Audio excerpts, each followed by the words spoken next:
Олар жолға жаңа шықты, бірақ әлемді бағындыруға дайын. Идеялары эксклюзив, жобалары технологияның биік шыңы. Энтузиазм мен шығармашылық жаңа толқын бизнесмендерінің басты қасиеті. Эфирде IT жасаушылар мен стартаптар туралы бағдарлама The World of Startups. Сәлеметсіздер ме? Эфирде The World of Startups бағдарламасы. Және оны жүргізетін мен Серік Ақышев. Біз алдыңғы қатарлы ақпараттық технологиялар, жаңа әзірленімдер қолданылатын құрылғылар және соларды пайдаланатын адамдар туралы айтамыз. Бүгін көретіндеріңіз. Қазақстандық бизнесмен қосымшасы. Кәсіпкердің қалтасындағы анықтамалығы, заңгері, көмекшісі. Қуат үнемдейтін тоқ шаугым Маито. Өзі жүретін Google көлік және өзге де көптеген дүниелер IT әлеміне шолуда. Бөдене стартап немесе таңсық тағамнан бизнес жасау. Тілшілеріміз бөдене өсіретін фермаға барып ерекше шаруаның жай жапсарымен танысты.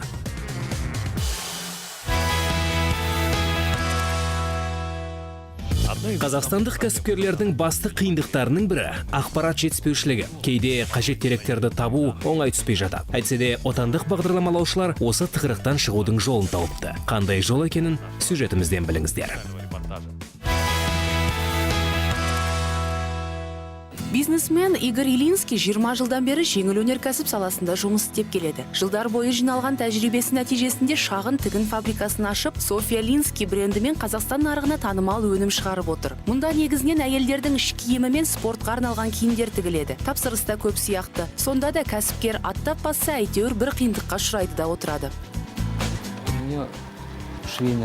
Мен тігін саласындамын және Алматы, Қытай емес, не Қырғызстан, не Белоруссия емес. Бізде шынымен 10 саусағы майысқан жақсы тігіншілер аз. Кадр тапшылығынан бөлек кәсіпкер ақпарат жетіспеушілігінен де зардап шегіп жүр. Тігін бизнесін жүргізу туралы ақпаратты тіпті интернеттен табу қиын. Алайда Игорь қолын бір сілтеп ағыспен жүзе бермей, мәселенің шешімін жаңа технологиялар саласынан табуға тырысады. Маған осы қосымшаға кіре салып, керегімді тапқан оңай болар еді. Мысалы, мына бөлім. Тігіншілер, конструкторлар, модельер, дизайнерлер. Мені сол құтқарар еді. Рас айтам, мен хабарландыру ұстап шапқыламас едім. Осында кіремде білекті жұмыскерді тауып алам. Ол өте маңызды. Игорь айтып отырған мобильдік қосымша бизнесмен деп аталады. Оны қазақстандық бағдарламашылар жасап, жақында Алматыда таныстырды. Бизнесмен кәсіпкерлерге арналған тұтас энциклопедия десе де болады. Вы только начинаете этот бизнес.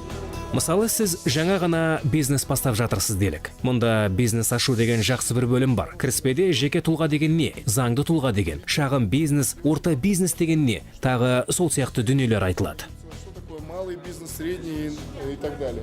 Одан бөлек әр кәсіпкер үшін маңызды басқа да бөлімдер бар. Бизнесті қалай қорғау керек, басшылары қылмыстық жауапкершілікке тартылған компаниялардың қара тізімі, сондай-ақ мемлекеттік инвестициялық бағдарламалар және венчур капиталистердің тізімі де бар. Және бұл мобильдік қосымша ұсынылатын дүниелердің аз бөлігі ғана.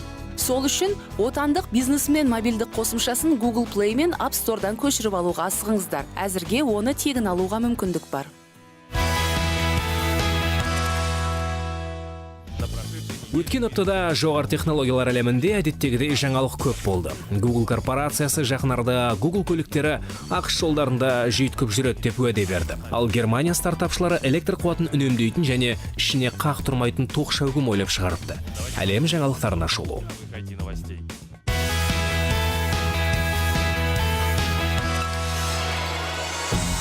Берлин стартапшылары электр қуатын үнемдейтін Miaito деген шәйнек ойлап шығарыпты. Онымен сұйық затты кез келген ыдыста ысытуға болады. Яғни Miaito шәй немесе кофе қайнатуға ғана емес, түскі асқа арналған көжені жылытуға да мүмкіндік береді. Құрылғы екі бөліктен тұрады. Металл түбі бар және индукциялық базасы бар. Сұйықтық құйылған ыдысты базаға қойып, ішіне тұтқасы бар қыздыратын өзекті саласыз. Miaitoда қыздыруға кез келген ыдыс жарайды. Кесе, саптаяқ, шәйнек, тіпті табақша да. Бастысы ыдыс металл болмауы тиіс. Сіз өзіңізге қанша керек болса, сонша сұйықтықты қыздырасыз. Соның есебінен электр қуатын үнемдейсіз. Miaitoны жаппай өндіріске шығару үшін стартапшылар Kickstarter'де краудфандинг компаниясын бастап, 38 сағат ішінде 150 мың фунт жинап алды. Әзірлеушілер өнімді инвесторларға 2016 жылғы сәуір айында ұсынуға уәде беріп отыр.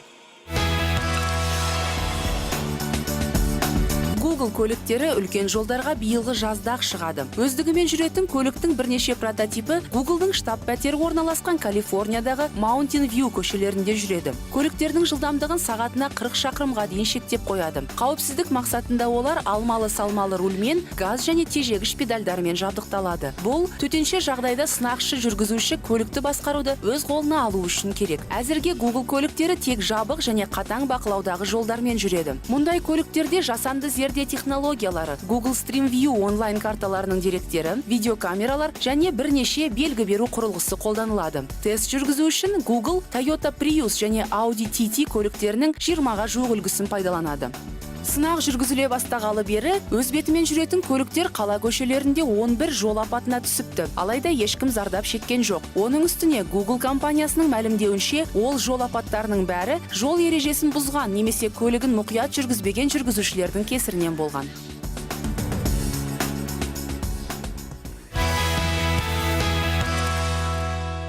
Пока большинство стартаперов специализируется на Стартапшылардың көбі ақпараттық технологиялар саласында маманданып жүргенде, қазақстандық Әлішер Әбдіғали ерекше бизнес ашуға бел буды. Кәсіпкердің Алматы маңында бөдене өсіретін фирмасы бар екен. Бөдене жұмыртқалары бизнесін тілшілеріміз көріп зерттеп қайтты.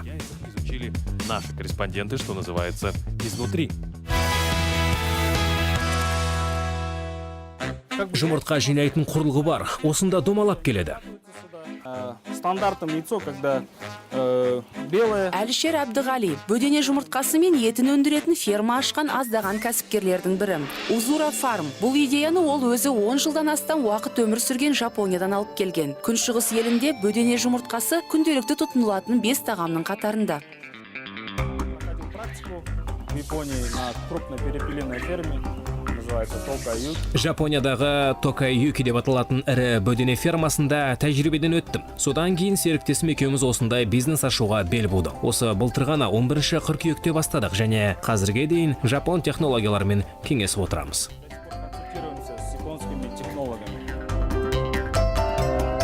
Бүгінде Узура Farm қазақшаға аударғанда бөдене фермасында шамамен 7000 құс бар. Бұл ақ бөдене және фараон аталатын ерекше түрі. Ол құстар 10 айға дейін жақсы жұмыртқа береді. Ол мерзім өткеннен кейін жұмыртқа тууы азаяды да етке кетеді.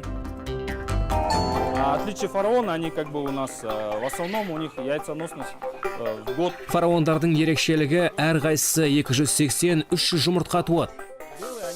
Ал ақ бөденелер жұмыртқаны азырақ туады, есесіне денесі ірі, үлкенірек болып саналады.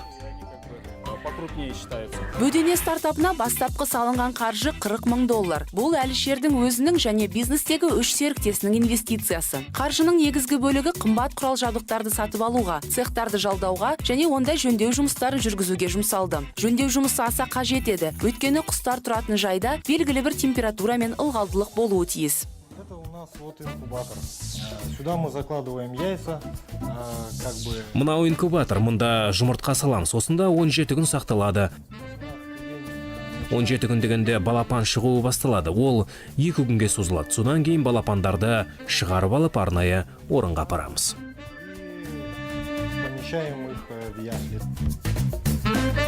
Біраз бекігеннен кейін балапандар шибилерге қосылады. Бұл арада олар күніне 4000-дай жұмыртқа туады. Бір жұмыртқаның салмағы 14 грамм, бағасы 12 теңге. Етінің 1 килограммы 3000 теңге тұрады. Қазақстан тұрғындар арасында бөдене жұмыртқасы аса танымал болмаса да сұраныс бар. Узура Farm өз өнімдерін Алматының бірнеше ірі дүкеніне жеткізеді. Әзірге табыс жоқ, алайда ферма шығындары ақтала бастады. Жақын арада кәсіпкерлер құстардың санын 10 000-ға жеткізуді ойластыруда. Сонымен қатар Қазақстан нарығына бөдене етін шығаруды да дамытпақ. Бизнесмендер экономикадағы ұсыныстан сұраныс туады деген теория кәсіпорынды табысқа жеткізеді деген сенімде.